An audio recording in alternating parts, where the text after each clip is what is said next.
有時候飲水飲到口寡寡，想飲啲味道清新又健康嘅飲品。近年咧，越嚟越多人中意飲花茶喎，淡淡花香，的確係唔錯㗎。阿 Win 你好啊，其實花茶咧有啲咩營養成分同功效呢？嗱，花茶呢件事咧，大家都要分清楚少少先。咁究竟係花定係茶，定用花嚟沖水啊？定有冇茶呢個成分啊？因為兩件事嚟嘅。咁如果有加茶葉，會有茶葉本身自己抗氧化營養素擠落去。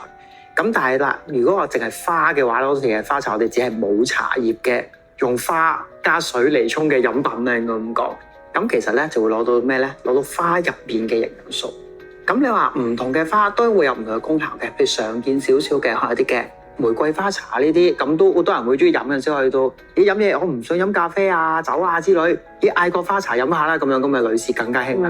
咁其實有咩好處咧？咁都有少少嘅，入面有豐富嘅多酚類嘅抗氧化營養素，咁就係幫助咩咧？就幫助我哋去到咗抗氧化嘅效能，對抗翻一啲嘅自由基嘅侵害，譬如女士好多時護膚啊呢啲，點樣飲得多好似靚啲，唔出奇嘅，咁但係要定期飲用啦。咁另外啦，一個常見係咩咧？洋甘菊都多見嘅。咁洋甘菊啱咩人飲咧？就係啲失眠嘅人士啦。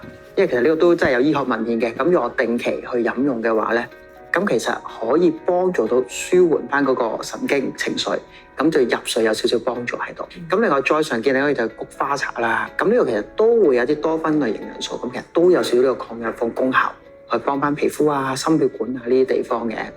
都記得係純天然嘅花茶咁樣。冇錯啦。